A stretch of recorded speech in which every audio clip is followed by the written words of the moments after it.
do Evangelho de Marcos, capítulo 15. Nós leremos com algumas pausas o texto para poder fazer alguns comentários, imergir no cenário da época, mas antes nós vamos orar ao Senhor pedindo para que Ele fale conosco através da sua palavra. Amém? Deus amado, no nome de Jesus nós queremos te louvar e te agradecer, porque o que nós leremos hoje é o que custou a nossa salvação. Nós te louvamos porque a nossa salvação aconteceu de fato. Na história, no Calvário, o Senhor realmente comprou para si os nossos corações. E o nosso pedido é para que o Senhor nos ajude a visualizar a grandeza da obra que o Senhor realizou na cruz do Calvário. Deus, que o Senhor nos ajude a perceber que o seu sangue vertido na cruz, ele cobre os nossos pecados de modo que hoje nós somos completamente justos diante de Ti. E que o nosso coração, ao meditar no sacrifício que Jesus fez lá na cruz, que nosso coração se dedique um pouco mais à santificação e à obediência ao Senhor. Nós oramos assim conscientes de que a Sua palavra tem poder para quebrar o nosso coração e para nos moldar a Ti. No nome de Jesus, amém. Irmãos, até agora, o que nós sabemos do Evangelho de Marcos sobre Jesus Cristo? A gente sabe até o presente momento que Jesus nasceu na periferia do mundo, Jesus nasceu no cantinho do Império Romano, Jesus ele cresce em graça e estatura, e Jesus tem o seu momento de desenvolver o ministério público dele. Quando Jesus Cristo começa o seu ministério público, Jesus Cristo pode ser acusado de fazer várias coisas milagrosas. Jesus multiplica pães, Jesus cura pessoas doentes. Jesus tem uma atuação muito ativa, muito constante e muito benéfica. Quando Jesus Cristo começa a andar de forma ministerial nas areias da Judéia, Jesus ele não é o tipo de pessoa que se aproxima para assassinar, matar ou destruir. Jesus se aproxima das pessoas e ele cura elas. Jesus pode ser acusado de ter sido apresentado no Evangelho de Marcos como um grande profeta, um operador de milagres e alguém que estava a serviço do povo para demonstrar o amor de Deus. Mas Jesus também pode ser acusado de ter feito declarações perigosas. Jesus ele se colocou como Messias, se colocou como Deus. Tem um momento que Jesus Cristo entra no templo, chacoalha todas as mesas onde se vendiam a fé, onde se vendiam os sacrifícios que seriam feitos, e Jesus ele não mede palavras para atingir de forma muito, muito intensa os religiosos da sua época. Jesus tem uma língua que consegue escancarar a hipocrisia dos fariseus. Então, de um lado, Jesus Cristo é apresentado no Evangelho como esse grande operador de milagres, o Messias prometido, como esse que é o Cordeiro de Deus. Por outro lado, nós vemos um Messias corajoso, que foi muito, muito, muito feroz em criticar aquilo que era contra o reino e contra a vontade de Deus. E agora nós veremos tudo isso convergindo no relato da crucificação. E nós leremos, primeiramente, do versículo 1 até o versículo de número 15. Diz assim a palavra do Senhor em Marcos. Logo pela manhã, os principais sacerdotes entraram em conselho com os anciãos, os escribas e todo o sinédrio. E amarrando Jesus, levaram-no e entregaram a Pilatos. Pilatos perguntou: "Você é o rei dos judeus?" Jesus respondeu: "O Senhor está dizendo isso." E os principais sacerdotes o acusavam de muitas coisas. Então Pilatos tornou a perguntar: "Você não vai responder nada? Veja quantas acusações fazem contra você." Jesus, porém, não disse mais nada, a ponto de Pilatos muito se admirar. Ora, por causa da festa, era costume soltar ao povo um dos presos, aquele que eles pedissem. Havia um, chamado Barrabás, preso com rebeldes, os quais em um tumulto haviam cometido homicídio. Vindo a multidão, começou a pedir que Pilatos lhes fizesse como de costume. E Pilatos lhes respondeu, dizendo: "Vocês querem que eu solte o rei dos judeus?" Pois ele bem percebia que era por inveja que os principais sacerdotes lhe haviam entregado Jesus. Mas os principais sacerdotes incitaram a multidão no sentido de que lhe soltasse, de preferência, Barrabás. E Pilatos lhes perguntou: "O que então vocês querem que eu faça com este a quem vocês chamam de rei dos judeus. Eles gritaram: crucifica-o. Mas Pilatos lhes disse: que mal fez ele? Porém, eles gritavam cada vez mais: crucifique-o. Então Pilatos, querendo contentar a multidão, lhe soltou Barrabás, e depois de mandar açoitar Jesus, entregou-o para ser crucificado. Vamos parar a nossa leitura por aqui.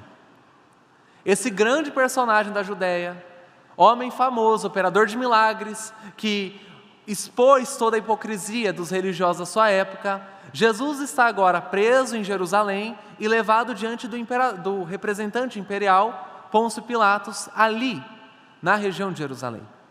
Irmãos, esse personagem, Pilatos, é alguém que a gente precisa saber um pouquinho sobre ele. Pilatos era representante do Império Romano naquela região. E na época da Páscoa, obrigatoriamente, Pilatos deveria estar na cidade de Jerusalém. Por quê? Porque Jerusalém, na época da Páscoa, se tornava um núcleo com muita gente. A população de Jerusalém chegava a duplicar, triplicar, dependendo da celebração. E a chance de tumultos era muito grande. Então, o representante do império estava naquela cidade, naquele contexto, porque tinha muita gente. Mas esse é um representante que não tem a ficha limpa. Pilatos não estava em boa relação com os judeus. Porque Pilatos fez um desvio de verba, irmãos.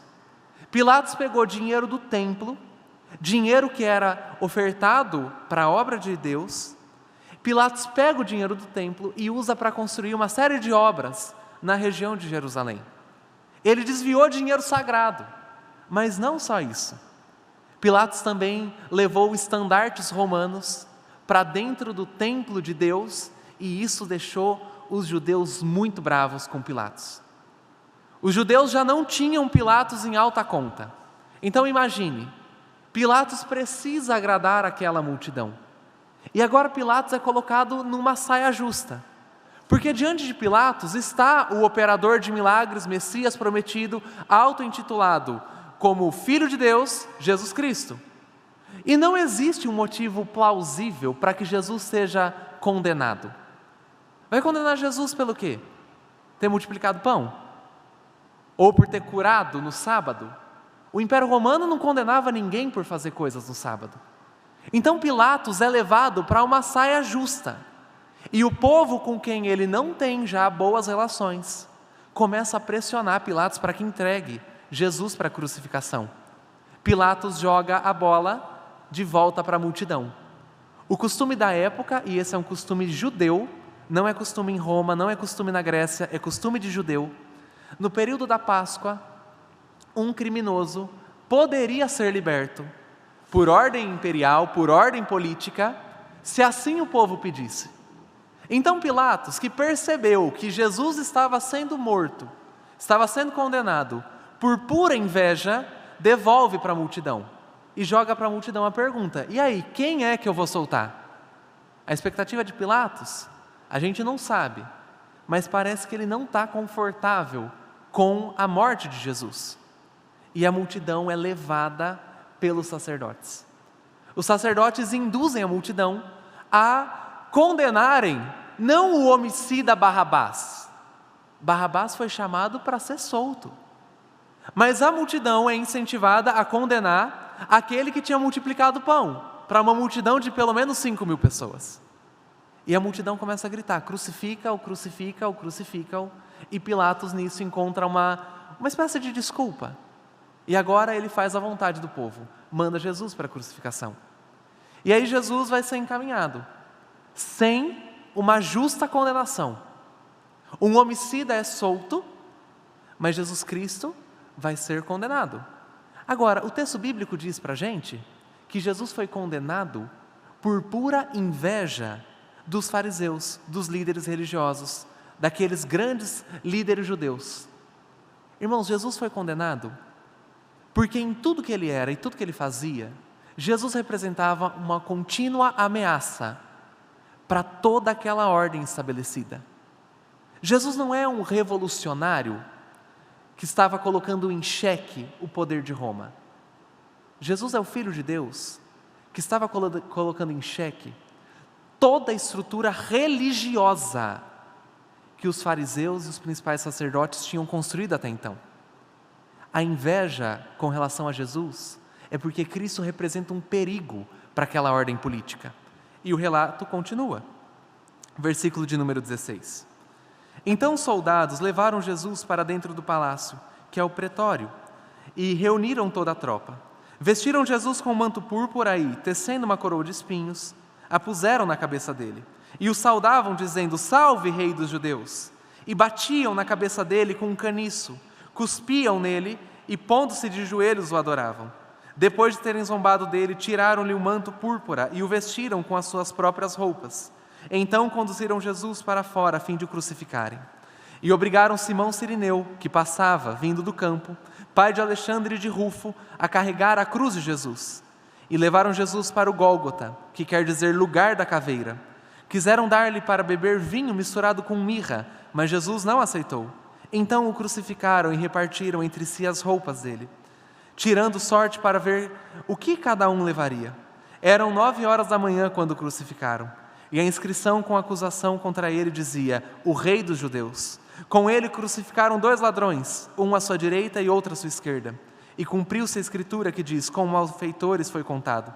Os que iam passando blasfemavam contra ele, balançando a cabeça, dizendo: Ah, você que destrói o santuário e em 3 dias o reedifica, salve a si mesmo descendo a cruz. De igual modo os principais sacerdotes, com os escribas, zombando, diziam entre si: Salvou os outros, a si mesmo não pode salvar. Que o Cristo, o Rei de Israel, desça agora da cruz para que vejamos e creiamos. Também os que com ele foram crucificados o insultavam. Vamos parar nossa leitura por aqui e depois vamos para a última sessão do texto. Então Jesus, preso por pura inveja religiosa, Jesus é levado para ser açoitado.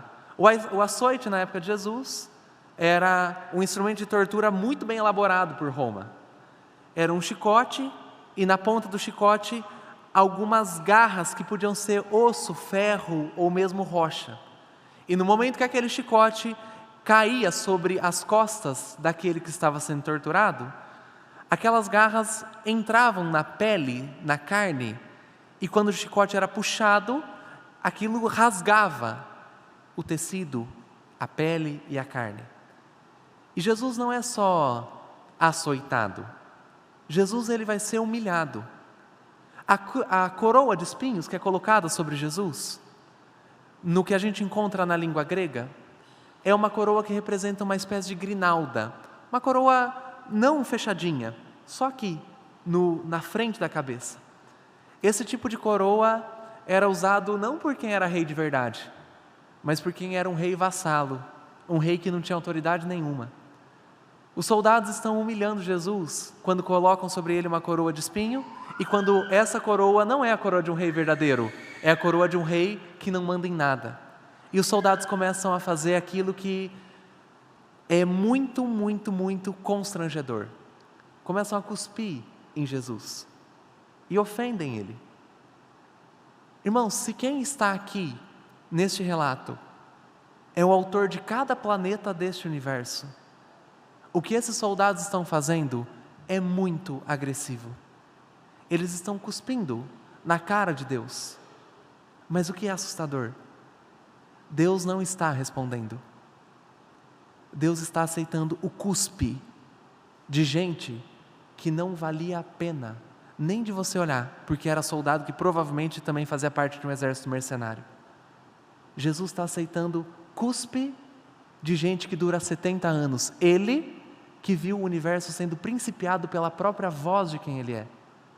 E aí Jesus é levado para carregar a cruz. E um homem é chamado para ajudar Jesus a carregar. Esse Simão, ele provavelmente estava voltando do trabalho, indo para a celebração da Páscoa, e ele vai ser pego no caminho pelos soldados. Se Jesus não conseguia carregar sua cruz, o sentido disso é muito, muito simbólico. Significa que os açoites tinham atingido Jesus de um jeito muito forte, a ponto dele não estar conseguindo se mover com a cruz. Por isso alguém é chamado. E aí Jesus é colocado ali. Mas tem um detalhe interessante. Quando ele está carregando a cruz, oferecem para Jesus vinho com mirra.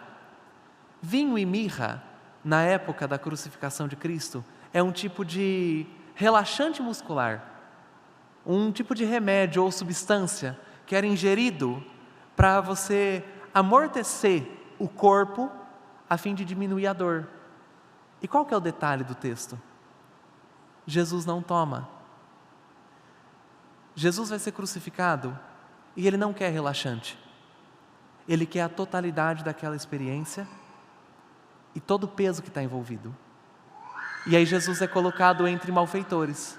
E entre malfeitores, preso, Jesus se encontra nu, completamente nu, indefeso, preso, exposto. É uma situação de profunda humilhação. A nudez na época de Jesus, como hoje, ela é muito humilhante. E ali está o Filho de Deus, Criador do universo, aquele que fez os céus e a terra, nu, preso e humilhado. E o que a gente encontra é um detalhe: as pessoas, quando passam na frente da cruz de Cristo, vão caçoar de Jesus, e elas vão dizer: Jesus, você que salvou os outros não consegue salvar a si mesmo? Desce daí e salva a tua vida. Essas pessoas não sabem o que elas estão pedindo, elas não têm noção. E aí está Jesus crucificado, e agora nós vamos ver a sua morte. Continue comigo no versículo de número 33. Chegando o meio-dia, houve trevas sobre toda a terra até às 3 horas da tarde. E às 3 horas Jesus clamou em alta voz: Eloi, Eloi, lema sabatani. Isso quer dizer: Deus meu, por que me desamparastes? E alguns dos que estavam ali, ouvindo isso, diziam: Vejam, ele chama por Elias. E um deles correu para embeber uma esponja em vinagre, e colocando na ponta de um caniço, deu-lhe de beber, dizendo: Esperem, vejamos se Elias vem tirá-lo. Mas Jesus, dando um forte grito, expirou, e o véu do santuário se rasgou em 2 partes, de alto a baixo. O centurião que estava em frente de Jesus, vendo que assim havia expirado, disse: Verdadeiramente, este homem era filho de Deus. Estavam também ali algumas mulheres, observando de longe. Entre elas estavam Maria Madalena, Maria, mãe de Tiago, o menor, e de José, e ainda Salomé. Quando Jesus estava na Galileia, essas mulheres o acompanhavam e serviam. E além dessas, haviam muitas outras que tinham ido com ele para Jerusalém. Irmãos, crucificado está o Filho de Deus, exposto com nudez, açoite, e sendo caçoado por quem passava na frente dele. E aí o Filho de Deus agora, preso, vai sentir a pior das dores da cruz. Ele vai ver o Deus Pai virando o rosto contra o Deus Filho, porque o Deus Filho tinha se tornado pecado por amor a nós. E Jesus vai exclamar, fazendo uma referência ao Salmo de número 22. Por quê? Por que você me abandonou? E em seguida, Jesus vai expirar e vai morrer. O véu se rasga no templo e Jesus agora já não é mais contado entre os vivos. Jesus de fato morreu. Ele vai ressuscitar, a gente sabe disso. Mas Jesus morreu. Irmãos, a gente olha para isso aqui, esse relato, e se a gente não colocar em alta conta, diante dos nossos olhos, quem está sendo torturado, a gente perde o peso desse texto. Quem está sendo crucificado é o autor do universo. E por que ele está sendo crucificado? Porque nós, seres humanos, precisávamos de morte, mas ele assume ela por amor a nós. E por que esse texto está aqui na Bíblia? Não tem como a gente olhar para esse texto, chegar perto dele com o coração tranquilo. Isso aqui não é texto qualquer, nenhum texto da Bíblia é qualquer, mas esse texto aqui mostra aonde Deus desceu, quando Ele se comprometeu a salvar a nossa vida. Irmãos, veja só, quando Deus esteve entre nós, o que a gente ofereceu para Ele? Quando Deus esteve entre nós, nós oferecemos para Ele tudo o que a gente tinha de melhor. A gente ofereceu para Ele um julgamento injusto, a gente ofereceu para Ele uma cruz que não era dele, a gente ofereceu para Ele cuspe, açoite e tortura. Quando Deus esteve entre nós e andou entre nós, habitou entre nós e viveu entre nós, Quais foram as coisas que nós entregamos a Ele? É isso aqui. Irmão, cada um de nós entrega para Deus aquilo que tem. E quando Jesus esteve entre nós, o que nós pudemos oferecer para Cristo, o autor do universo, era aquilo que habitava no nosso coração. Nós, mortos, só pudemos oferecer ao homem-deus Jesus Cristo morte. O que a gente oferece para Jesus? A gente consegue oferecer para Jesus um conjunto enorme de pecados, inveja, uma série de dificuldades que a gente carrega no coração. É isso que nós oferecemos a Deus quando Ele habitou entre nós. O que a gente constata é isso aqui. Nós temos ideias românticas do que aconteceria se Deus descesse hoje na terra. A gente imagina nós recebendo Ele com toda alegria, nós que não somos salvos, mas a gente imagina esse encontro e o mundo pensa que receberia Deus com sucesso, alegria, com muita expectativa. Mentira! Nós oferecemos para Deus o que tinha dentro da gente. Quando Deus habitou entre nós, o que Ele recebeu dos mortos que nós somos, foi a morte que a gente tinha. Mas por outro lado, irmãos, o que é que Jesus nos ofereceu nessa situação? Quando Ele andou entre nós, nós lhe oferecemos a nossa morte. Mas o que Ele está oferecendo aqui para a gente? Ele está entregando Ele mesmo, todo o seu sangue, por amor a gente que não valia a pena. E por que eu estou falando isso? Onde eu quero chegar? Irmão, a nossa relação com Deus é completamente assimétrica. Ela não é proporcional. O que você ofereceu para Deus até agora? Até agora, suas obras de justiça, a Bíblia chama elas de trapo de imundície.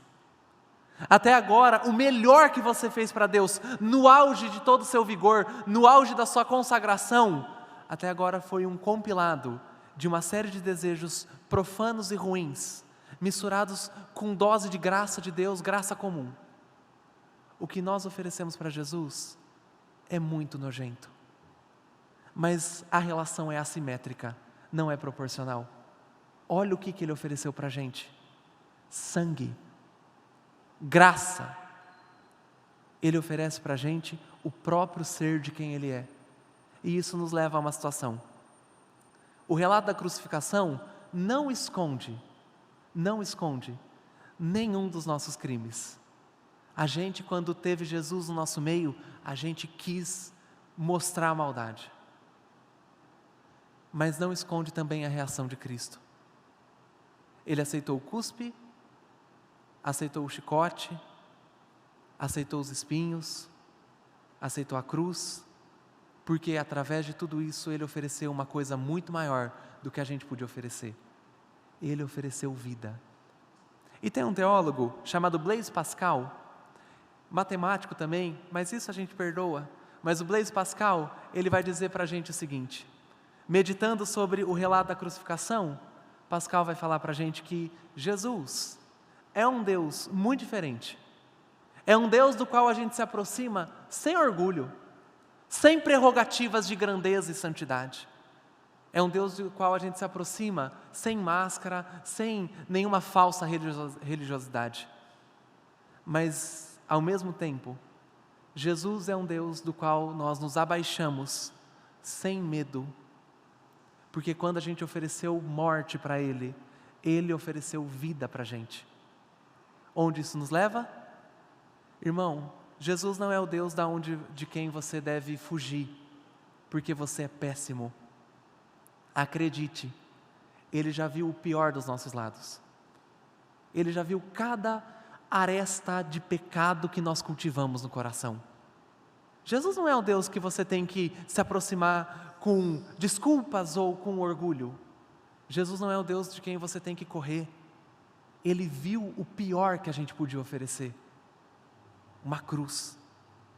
Mas Jesus é o Deus do qual você pode se aproximar com bastante confiança, porque quando nós oferecemos a Ele cruz, Ele nos entregou vida e vida abundante. Então, se você tem profundas dificuldades com o pecado, tem profunda dificuldade em viver a vida cristã. Se você está aí com medo de orar em voz alta, porque Deus sabe o seu lado ruim, por favor, Jesus é um Deus de quem a gente pode se abaixar sem medo, porque Ele não vai pisar a nossa cabeça. Uma pessoa falou para Ele: você salvou tanta gente, por que você não salva a si mesmo? Desce da cruz, salva a tua vida. Jesus não desceu, porque Ele não veio salvar a vida dele, veio salvar a nossa. E isso é muito, muito, muito especial. O que a gente vai fazer agora? A gente vai orar para que Deus escreva isso no nosso coração. Quando a gente sair daqui, você vai estar cheio de tentação, dúvida, pecado, cada uma dessas coisas querendo fazer você correr de Jesus. Mas a gente precisa pedir para Deus: escreve no nosso coração essa verdade. O Senhor é um Deus do qual eu me aproximo sem máscara, mas diante de quem eu me abaixo sem nenhum medo, porque você não vai pisar o meu pescoço. Você vai derramar sangue sobre cada um dos meus pecados, e eu vou ter coberto todo o meu histórico pelo sangue que flui do Senhor. Amém?